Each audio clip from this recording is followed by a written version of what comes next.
Well, as much as mobile surprised us with how fast it grew, I will tell you that mobile video continues to surprise us with how fast it is growing. And it is very exciting. If you think about the format of Autoplay, which really was invented in Newsfeed, back in the desktop days, had we contemplated Autoplay, it would have been viewed as intrusive or annoying. And I think it's a really good lesson to actually understand what format are you creating for. And in Newsfeed on the mobile device, Autoplay becomes a delightful experience. It becomes a Harry Potter-esque where the pictures come to life and you don't even have to click to play or take any effort. It literally starts to roll and delights consumers. And so we've been thrilled with how much consumers love Autoplay. They're now consuming 4 billion video views a day, 75% of which are on mobile.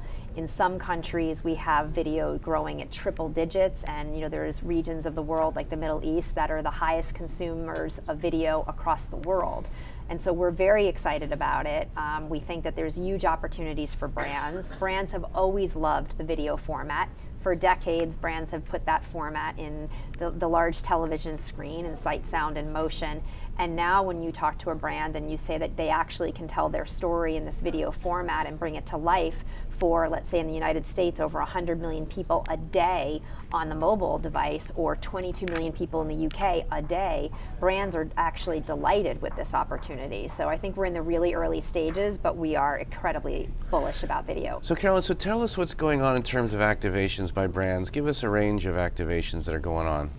Brands are doing a wide spectrum of activity with mobile video. Certain brands are actually creating very specific content for the mobile video format. And what I mean by that is there are a few really important considerations for mobile video. We typically advise clients to think about what we call the 3-second audition, which is what happens in those first few seconds to create thumb-stopping content. Number one, we ask them to think about sound off, because many people consume video on their mobile device with sound off. And number three, we ask them to think a lot about the sweet spot of mobile video consumption, which appears to be between 6 and 10 seconds.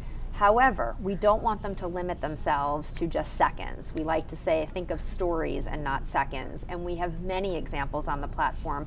We have one running right now, which is a Kleenex video that is a lot longer than 10 seconds. And it is doing incredibly well because it's a beautiful story. It's an engaging story that uses deep insights on how consumers are feeling about certain topics and delights them in a beautiful film. And so as much as we have these guidelines, and 6 to 10 seconds is a guideline, we do have many brands experimenting with much longer formats and telling beautiful stories.